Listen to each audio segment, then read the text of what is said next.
Crisis de reputación a la vista. ¿Te es familiar? Todos hemos pasado por ahí en algún momento. Un comentario malinterpretado, una publicación desafortunada, un malentendido que se dispara de forma inesperada. En el mundo online todo, ya lo sabes, escala muy rápido y lo negativo siempre provoca un impacto más devastador. Solo tienes que leer las portadas de los diarios para tenerlo claro. Pero keep calm, porque con la estrategia adecuada es posible rebajar el daño y, ¿por qué no?, incluso salir mejor parado de lo que estábamos antes de la crisis.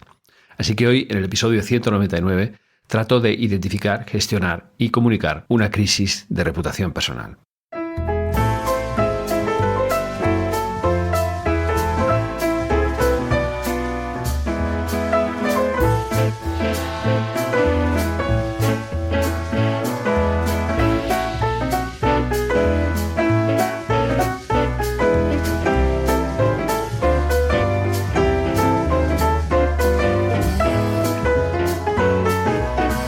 Todo deja marca es el podcast que te ayuda a descubrir, desarrollar y proyectar tu marca personal. Soy Guillem Recolons, especialista en personal branding y su aplicación en personas y organizaciones. Ayudo a profesionales y empresas a potenciar su reputación, visibilidad e influencia. Soy autor del libro Si no aportas, no importas, conferenciante internacional y profesor en las escuelas de negocio ISDI o la Barcelona School of Economics.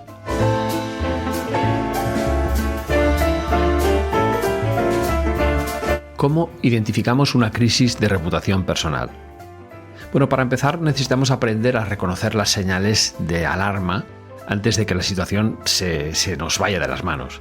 Hay algunos indicadores que muestran que algo no va bien y que estamos en el principio de una crisis de reputación personal. Algunas evidencias pueden ser, por ejemplo, el aumento muy rápido en comentarios negativos. Esto puede pasar en las redes sociales, en foros o incluso, ¿por qué no?, en mensajes privados, en grupos, etc. Si de repente ves que tus publicaciones empiezan a acumular más comentarios negativos de lo habitual, Houston, tenemos un problema. Otro sería la reducción en el engagement positivo, sería la parte contraria. Es decir, si ves que de repente tus publicaciones que antes generaban comentarios positivos ahora pasan desapercibidas o peor, si recibes comentarios negativos, estamos ante un síntoma claro de una crisis de reputación personal. Y luego el tercero sería rumores fuera de tu espacio. A veces una crisis se genera fuera de tus canales habituales. Yo siempre suelo decir que aunque tú no estés en TikTok, eso no significa que alguien no te esté poniendo verde ahí, ¿no? Si ves un león, cerrar los ojos no te salvará de su ataque. Entonces, ojo con eso, cuando monitorizamos tenemos que hacerlo en todas partes para saber de dónde viene ese problema. Hay algunas herramientas digitales interesantes para detectar crisis de reputación y evitar sobre todo que esa bola de nieve se haga grande. Hoy disponemos de recursos como por ejemplo Google Alerts, que es gratuita y para mí es indispensable. Tú colocas las palabras a monitorizar, empezando por tu propio nombre, esto es muy importante. Te permite poner, pues si quieres que sea una monitorización diaria, que te envíe un email cuando se produzca, que te envíe un email a la semana, lo que tú quieras. Pero es gratuito, está muy bien. Te notifica por correo electrónico cada vez que tu nombre aparezca, o tu marca, o el de tu marca, aparezca en Internet. Es cierto que no tiene accesos a plataformas con acceso privado. Es normal, ni Google ni nadie. Es muy fácil de configurar además. El segundo es Mention, que es una herramienta freemium, yo la he utilizado varias veces, es similar a Google Alerts, pero más potente, porque permite ofrecer resultados con un poco más de detalle, no solo en blogs y medios de comunicación, sino también llega a todas las redes sociales.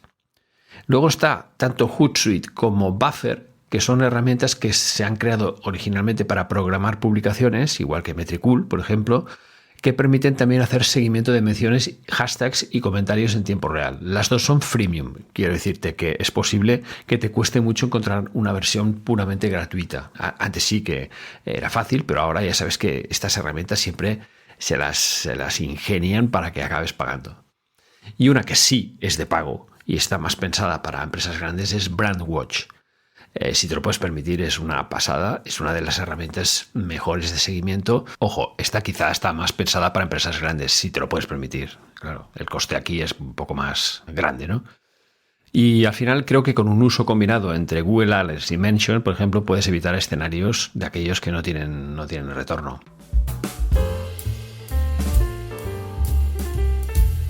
Este es el primer tema, las herramientas, pero luego hay como un proceso. El primero es planificar la respuesta, ¿no? Cuando ya tienes identificada esa crisis de reputación o ese marrón, el siguiente paso es tener un plan de acción. Al final no es bueno improvisar. Disparar una respuesta rápida sin, valorar, sopesar lo que puede, solo puede empeorar, ¿no? Aquí te dejo algunas ideas para diseñar un plan de respuesta. El primero es tener claro cuál es el problema. La parte más diagnóstica. Pregúntate hasta qué punto la crisis es una crisis, o es una crisis infundada o fundada. En los dos casos, ojo, porque es una crisis igual, ¿Afecta directamente a tu público objetivo o se sale del grupo? No todas las crisis conllevan una respuesta pública inmediata, así que valóralo con calma, ¿no? La calma es lo que no suele pasar cuando hay una crisis y es lo que tiene que haber. Identifica tus públicos. Como sabemos, al final no podemos gustar a todo el mundo, así que concentrémonos en quien realmente importa.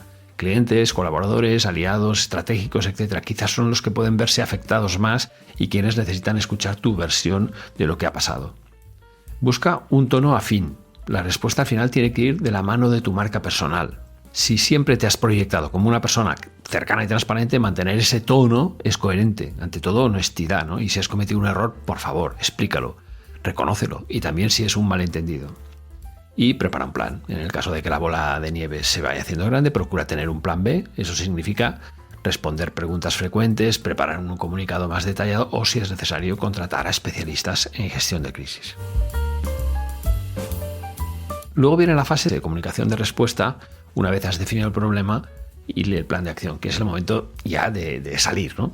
Y aquí es donde llegan los equívocos normalmente, aquí es donde llegan los problemas. La clave está en la proactividad, no tanto en la reacción.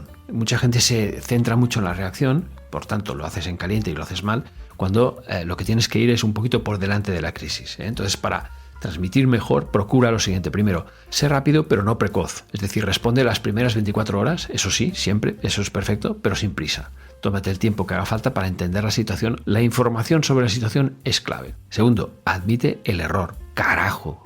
Nada mueve más empatía que la honestidad. Si has cometido un error, acéptalo. Respetamos normalmente más a quien es capaz de reconocer sus fallos y trabajar por corregirlos. Un ejemplo, podrías haber visto vuestros comentarios y entiendo que cometí un error, o lo siento mucho, o no lo volveré a hacer más, no volverá a ocurrir. Vale, pues esto también sería una manera de reconocerlo. Dale una vuelta a la conversación. Este sería el tercer punto. En lugar de centrarte en el problema, mira de llevar la conversación hacia soluciones y acciones específicas. Y el cuarto, cierra el ciclo, porque una vez gestionada la crisis, esto es como los bomberos, ¿no? Cuando apagan un fuego, ¿no? Entonces, asegúrate de seguirla y, si es necesario, publicar una actualización sobre los cambios que has ido llevando a cabo, ¿vale? Intenta cerrarla, no dejes ahí fugas. Pero hay un punto clave que es común a casi todas las crisis, que es el intentar complacer a todo el mundo. No puedes hacerlo, ni siquiera debes ni intentarlo. La clave de una buena reputación personal no es tan caer bien a todos, sino ser consistente con tus propios valores y con las expectativas de tus grupos de interés. Así que no des tanta importancia a aquellos que no son relevantes para tu carrera o marca personal. Céntrate en quienes realmente importan. Yo no sé a cuánta gente habré bloqueado en varias redes sociales, especialmente en Twitter, porque es gente que me importa un soberano pito. Y por tanto es que no me afecta lo más mínimo lo que puedan decir de mí. No me afecta lo más mínimo. Y mi vida es mejor sin esa persona, por tanto, bloqueado y fuera, un problema menos. Bueno, déjame comentarte dos casos de crisis sonadas. El primero, seguro que lo recuerdas, que es el caso Richard Nixon, el Watergate famoso, que ocurrió a un presidente de los Estados Unidos entre 1972 y 74. Y que fue un caso que involucró muchos actos ilegales cometidos por la administración del presidente Richard Nixon, relacionados con el robo de información y la obstrucción de la justicia tras allanar las oficinas del Comité Nacional Demócrata en el complejo de las oficinas Watergate. Por eso se llama así, las oficinas se llamaban Watergate. Este escándalo salió a la luz después de investigaciones periodísticas de The Washington Post, revelando la implicación directa de Nixon, del presidente, en un encubrimiento masivo. Esto provocó una crisis de reputación tan bestia, tan grande, que a pesar de los esfuerzos por negar su implicación, Nixon se vio como el primer presidente de los Estados Unidos que tuvo que renunciar a su cargo en 1974. Es decir, su mandato duró la mitad del tiempo. Este caso es emblemático porque no solo destruyó la carrera política de Nixon, sino que también cambió para siempre la relación entre la política, los medios, la opinión pública en términos clásicos de transparencia y de confianza.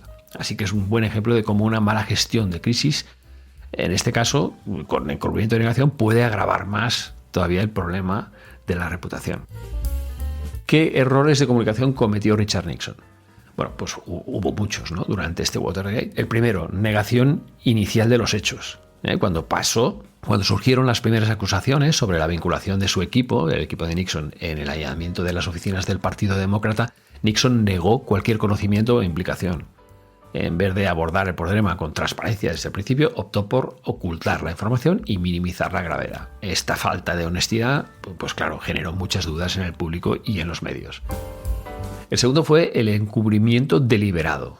Uno de los errores más graves de Nixon fue intentar encubrirlo, ¿no? En vez de colaborar con las investigaciones judiciales, lo que hizo fue utilizar su influencia política como presidente para obstruir la justicia, como quedó claro con la famosa grabación de las conversaciones en la Casa Blanca, lo que se conoció como las cintas de Nixon. Este acto no solo fue ilegal, sino que también intensificó la percepción de corrupción y de deshonestidad en su administración. El tercer error fue subestimar a los medios de comunicación. Aquí con la inglesa hemos topado.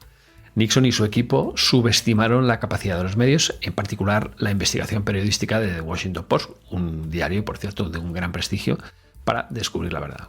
Intentaron desacreditar a los periodistas, en este caso que eran Carl Bernstein y Bob Woodward, lo que solo avivó el interés y la cobertura mediática. Esta falta de comprensión de poder de los medios contribuyó mucho a que el escándalo se volviera incontrolable. El cuarto error fue evitar la rendición de cuentas. En lugar de asumir alguna responsabilidad por el incidente, Nixon intentó desviar la culpa hacia sus subordinados. Esto es pasar el marrón. Esto es para mí una de las cosas más feas, ¿no? Lo que fue visto como una huida de su responsabilidad como líder. Esta estrategia de culpar a otros fue muy mal recibida tanto por el público como sus colegas en el gobierno y aún deterioró más su credibilidad.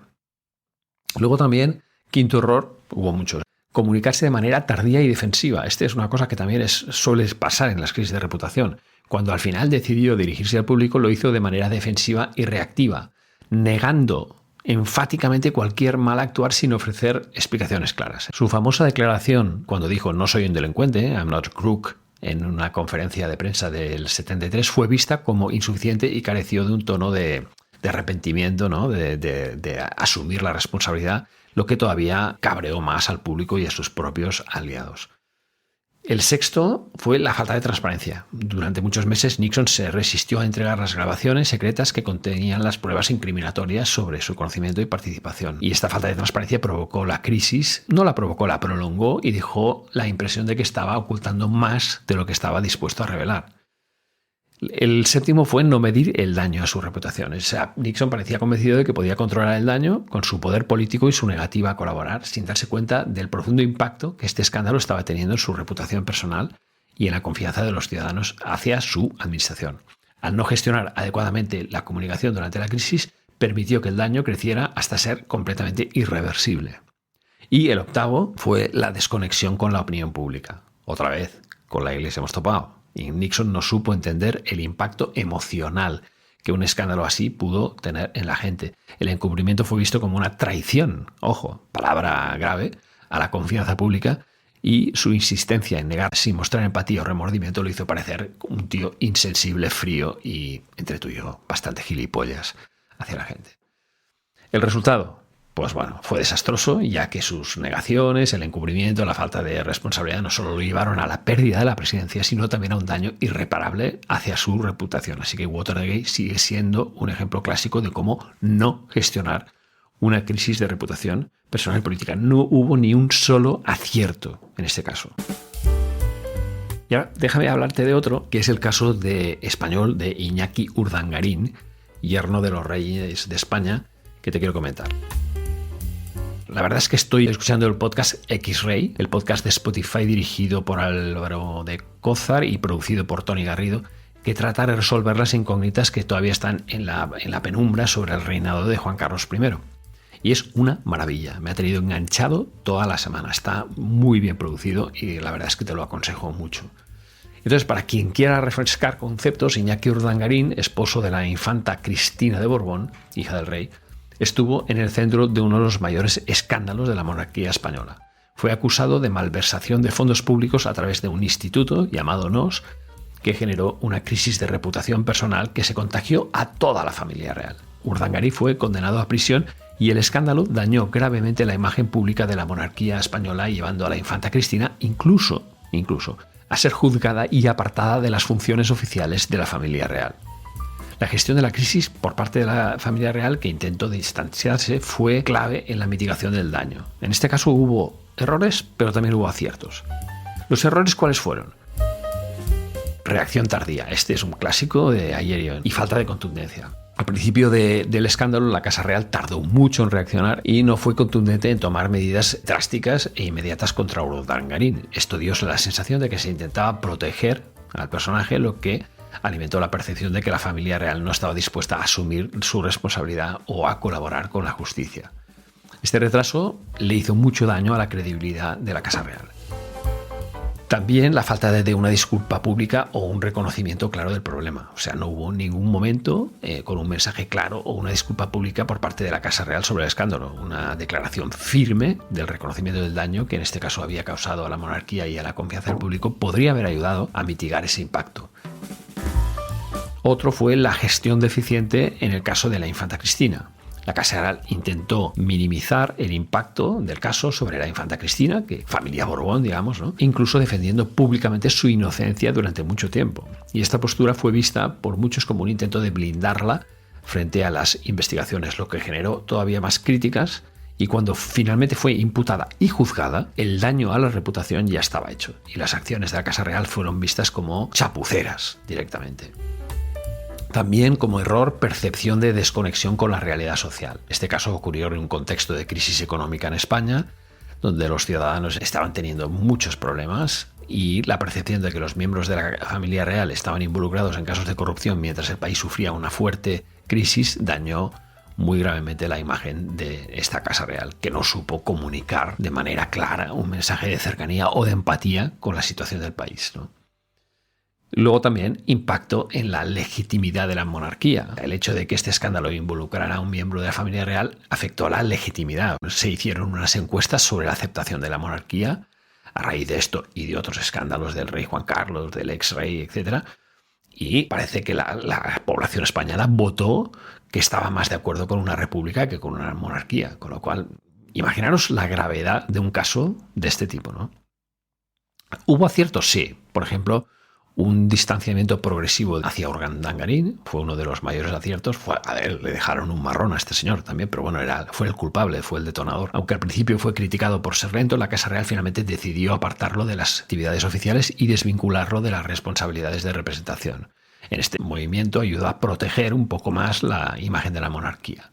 El segundo acierto fue la transparencia con las investigaciones judiciales, también lento. La Casa Real no intentó interferir directamente como Nixon en el proceso judicial, lo que fue un punto a favor. Permitieron que las investigaciones y el juicio siguieran su curso, pudiendo no hacerlo, lo que dio una señal de respeto por la independencia de los jueces, ¿no? Y esto fue clave para transmitir la idea de que nadie estaba por encima de la ley, y menos todavía los miembros de la familia real. Luego, el tercer acierto fue la renovación de la monarquía tras la abdicación de Juan Carlos I. O sea, todo este lío acabó, este lío y otro, con, en fin, Corina, tal y cual, acabaron con la abdicación del rey Juan Carlos I en 2014 y la llegada de Felipe VI al trono fue un movimiento estratégico que permitió una renovación de la institución. Felipe VI tomó medidas más drásticas para distanciarse de Urdangarín y establecer un código de conducta más riguroso para los miembros de la familia real. Y esto ayudó a restaurar la imagen de monarquía tras la crisis. Y bueno, cada uno puede pensar lo que quiera. Este señor sí que blindó de alguna manera mejor que su padre toda esta parte de aquí. Y también una separación institucional de la infanta Cristina. La Casa Real optó por sacar a la infanta Cristina de las actividades oficiales, lo que supuso un acierto en términos de imagen pública. Aunque fuera un proceso doloroso y lleno de controversia, el hecho de que Cristina no haya retomado roles en la familia real ha ayudado a apaciguar un poco pues todo el conflicto. Es cierto que durante el reinado de Felipe VI también ha habido líos. Ahora no es momento de mencionar, pero ha habido sus momentos de crisis que también de una u otra manera pues se han podido sofocar. Pues ya lo ves. Las crisis de reputación personal quizás son inevitables, pero lo que sí está en nuestras manos es cómo las llevamos. Con una buena monitorización, un plan estratégico de respuesta y una comunicación honesta es posible no solo superar una crisis, sino incluso salir de ella más fuerte. Acuérdate, por ejemplo, de Taylor Swift, que sufrió una crisis con Kanye West y Kim Kardashian en 2016, salió bien parada.